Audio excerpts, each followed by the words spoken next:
الحمدللہ حمد الشاکرین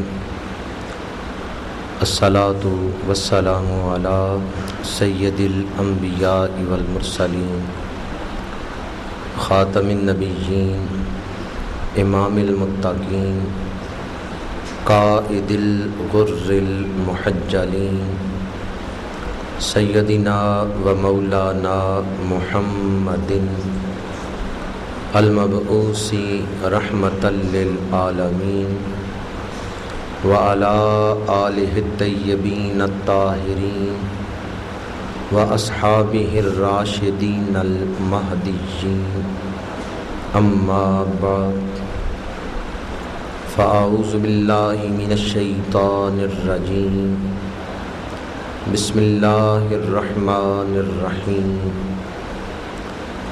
من عمل صالحا من ذکر او انثی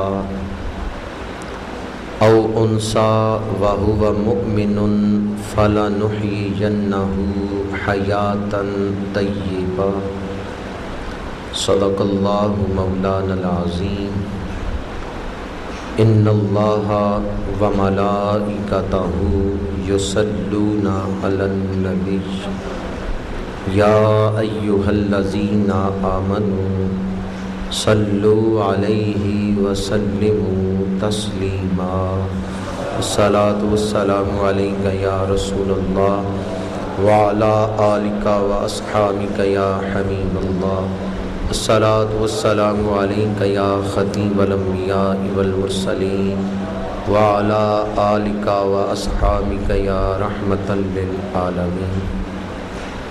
برادران اسلام، اللہ رب العزت کا شکر ہے جس نے ہمیں جمعۃ المبارک کی یہ بابرکت گھڑیاں نصیب کی ہیں۔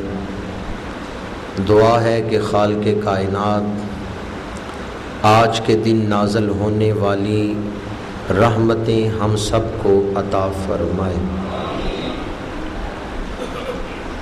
آج کے جمعۃ المبارک کے موقع پر اعمال صالحہ کی برکت اور وقت کی اہمیت اس موضوع پر گفتگو کر رہا ہوں۔ اللہ تعالی حق گوئی کی توفیق عطا فرمائے۔ انسان کی یہ فطرتی خواہش ہے کہ انسان اچھی زندگی چاہتا ہے، باوقار زندگی،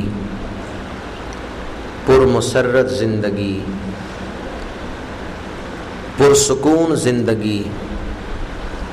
انسان چاہتا ہے کہ اسے اچھی زندگی ملے، اس کے لیے ہی وہ مزدوری کرتا ہے، ملازمت کرتا ہے، دکانداری کرتا ہے، کاروبار کرتا ہے، تجارت کرتا ہے۔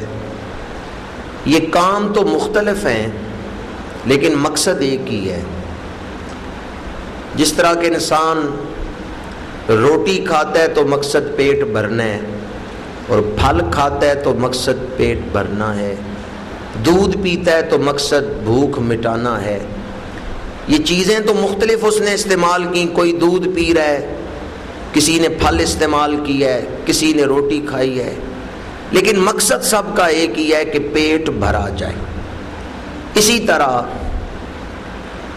کوئی تجارت کر رہا ہے، اس کا مقصد بھی یہ ہے زندگی اچھی ہو۔ کوئی ملازمت کر رہا ہے، اس کا مقصد بھی ہے زندگی اچھی ہو۔ جو کاروبار کر رہا ہے اس کا مقصد بھی ہے زندگی اچھی ہو۔ ہم اپنے ذہن کے مطابق سوچتے ہیں کہ فلاں کام کیا تو زندگی اچھی ہو جائے گی، لیکن آئیں اللہ کے قرآن سے پوچھتے ہیں کہ اے قرآن تو بتا اچھی زندگی کیسے ملتی ہے؟ تو اللہ رب العزت نے ارشاد فرمایا من عمل صالحا من ذکر او انثی، جس نے بھی نیک عمل کیا، مرد ہو یا عورت، وَهُوَ مُؤْمِنٌ، اس حال میں کہ وہ پکا مومن ہے، فَلَنُحْيِيَنَّهُ حَيَاةً طَيِّبَةً، ہم ضرور بھی ضرور اسے اچھی زندگی عطا کر دیں گے۔ ہماری زندگی کا نظام اللہ تعالیٰ کے ہاتھ میں ہے، جس نے ہمیں تخلیق کی ہے، زندگی کا نظام بھی اسی کے ہاتھ میں ہے۔ تو اللہ تعالیٰ نے وعدہ کیا ہے فَلَنُحْيِيَنَّهُ، لام بھی تاکید کا اور آخر میں نون سکیلا بھی تاکید کا، دو تاکیدیں لگا کے کہا ہے ضرور بالضرور عطا کریں گے۔ اگر اللہ تعالیٰ یہ دو تاکیدیں نہ لگاتا، خالی فرما دیتا کہ جو نیک عمل کرے ہم اسے اچھی زندگی دیں گے، پھر بھی اللہ کے کلام میں کوئی شک نہیں، لیکن اللہ نے دو تاکیدیں لگائیں، فَلَنُحْيِيَنَّهُ، ہم ضرور بالضرور عطا کریں گے۔ یہ دو تاکیدیں کیوں لگائی ہیں؟ تاکہ قرآن پڑھنے والا غور کرے اس بات پر کہ اللہ دو تاکیدیں لگا کے کلام کر رہا ہے تو کوئی خاص بات ہی کر رہا ہے۔ اچھی زندگی کی خواہش تو ہر انسان کی ہے، اب جس نے زندگی عطا کی ہے وہ زندگی کو خوبصورت بنانے کا طریقہ بھی بتا رہا ہے کہ نیک کام تم کرو، میں تمہاری زندگی کو خوبصورت بنا دوں گا۔ بعض مفسرین نے یہ سوال اٹھایا کہ کون سی زندگی خوبصورت ہوگی، دنیا کی زندگی یا قبر کی زندگی یا آخرت کی زندگی؟ زندگیاں تو تین ہیں، ایک ہے دنیا کی زندگی، دوسری ہے برزخ کی زندگی، تیسری ہے آخرت کی زندگی جو قیامت کے بعد شروع ہوگی اور جس نے کبھی ختم نہیں ہونا۔ تو نیک عمل کرنے سے کون سی زندگی اچھی ہوتی ہے؟ مفسرین نے لکھا جو نیک عمل کرے اللہ اس کی تینوں زندگیاں اچھی فرما دیتا۔ دنیا میں اسے اللہ سکون عطا کر دیتا ہے، قبر میں اللہ اس کی قبر کو جنت کا باغ بنا دیتا ہے، اور قیامت کے دن وہ شخص اٹھے گا تو فرشتے اس کی سلامی کے لیے حاضر کھڑے ہوں گے۔ فَلَنُحْيِيَنَّهُ حَيَاةً طَيِّبَةً۔ آج کل کے انسان کا ایک المیہ ہے، انسان یہ سوچتا ہے کہ میں گناہ کر لیتا ہوں، چلو آخرت میں اس کا عذاب ہوگا، پر دنیا میں اس کی نحوست مجھے نہیں پہنچے گی، میں اپنے آپ کو گناہ کی نحوست سے بچا لوں گا، میں اپنے آپ کو گناہ کی نحوست سے اونچا سمجھتا ہے۔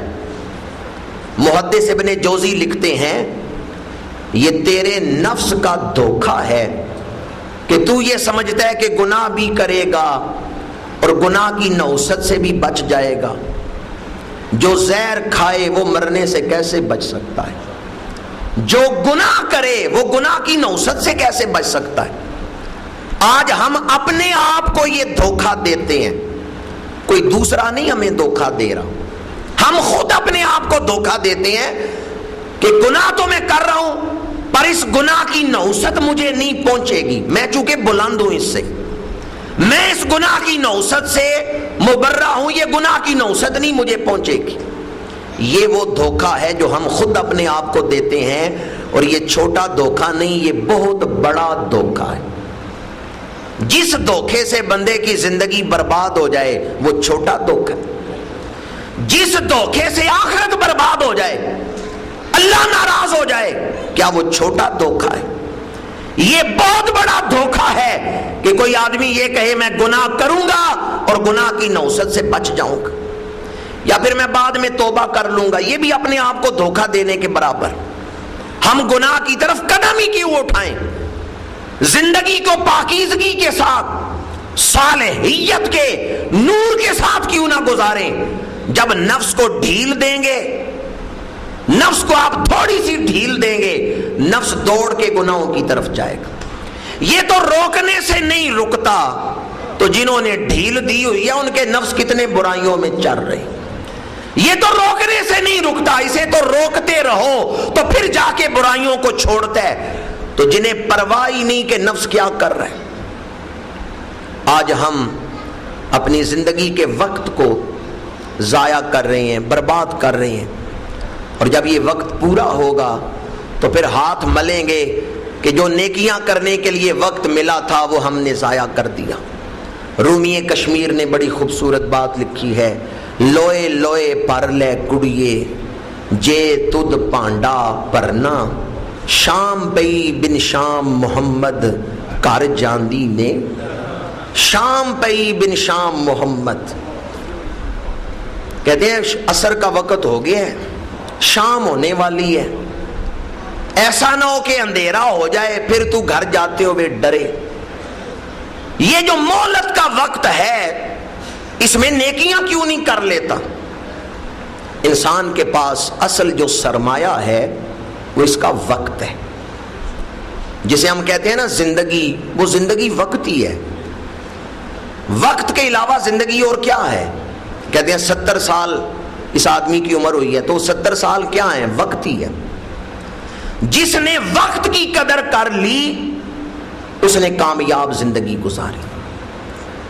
ایک صوفی درویش نے کہا وقت سونا ہے، کیونکہ دھاتوں میں سونا بڑا قیمتی ہوتا ہے، انہوں نے کہا وقت سونا ہے۔ تو دوسرے درویش نے کہا، اس نے کہا نہیں، وقت سونے سے بھی زیادہ قیمتی۔ سونا گم جائے، کھو جائے، ضائع ہو جائے، دوبارہ مل سکتا ہے، پر گزرا ہوا وقت دوبارہ۔ آپ اپنے بچپن میں دوبارہ جا سکتے ہیں؟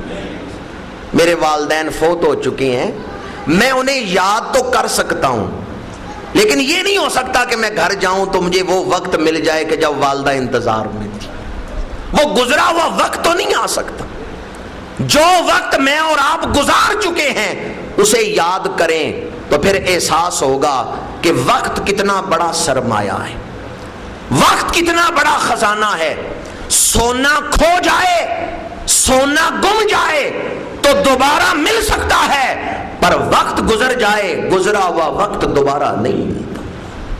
اس لیے اللہ کے رسول صلی اللہ علیہ وآلہ وسلم نے فرمایا جب بھی دن شروع ہوتا ہے، دن طلوع ہوتا ہے، تو زبان حال سے وہ وقت مومن کو پکار کے کہتا ہے میری قدر کر لے، میں تیری زندگی میں ایک دفعہ ہی آؤں گا، دوبارہ نہیں آؤں گا۔ تو جو دن گزر جاتا ہے وہ دوبارہ آتا ہے، جو دن گزر گیا وہ دوبارہ نہیں آتا۔ ہر دن یہ پکار کے کہتا ہے کہ میں تیری زندگی میں ایک دفعہ ہی آیا ہوں، میں نے دوبارہ نہیں آنا۔ جو تو نے سرمایہ، جو خزانہ آخرت کے لیے اکٹھا کرنا ہے وہ کر لے، کیونکہ میں دوبارہ نہیں آؤں گا۔ اور دوسری حدیث مبارکہ ہے، حضور نے ارشاد فرمایا بیماری سے پہلے صحت کی قدر کر لو، اور مصروفیت سے پہلے فراغت کی قدر کر لو، اور بڑھاپے سے پہلے جوانی کی قدر کر لو، اور موت سے پہلے زندگی کی قدر کر لو۔ کیونکہ جب یہ مرحلے آ جاتے ہیں، بڑھاپا آ گیا تو اب پلٹ کے جوانی نہیں آئے گی، اور موت آ گئی تو اب پلٹ کے دنیا کی زندگی نہیں ملے گی، ہاں قبر کی زندگی ہوگی، لیکن آخرت کی تیاری کے لیے دوبارہ یہ وقت نہیں ملے گا۔ جو وقت ہمیں حاصل ہے یہ وقت ہمیں دوبارہ نہیں ملے گا اگر ایک دفعہ یہ وقت کھو گیا۔ کئی لوگ احادیث میں قبر میں جا کے جب اپنا انجام دیکھیں گے تو عرض کریں گے مولا ہمیں دوبارہ دنیا میں بھیج، اب ہم کوئی نماز نہیں قضا کریں گے، اب ہم نے آخرت کو دیکھ لیا ہے، مولا دنیا میں واپس بھیج، اب ہم کوئی غلطی نہیں کریں گے، اب ہم زندگی گزاریں گے تو تیرے حکموں کے عین مطابق گزاریں گے۔ اللہ فرمائے گا اب تمہیں وہ آزمائش والی زندگی دوبارہ نہیں مل سکتی، ورنہ قبر میں جا کے کئی لوگ خواہش کریں گے کہ ہمیں دوبارہ یہ زندگی ملے۔ حضرت عبداللہ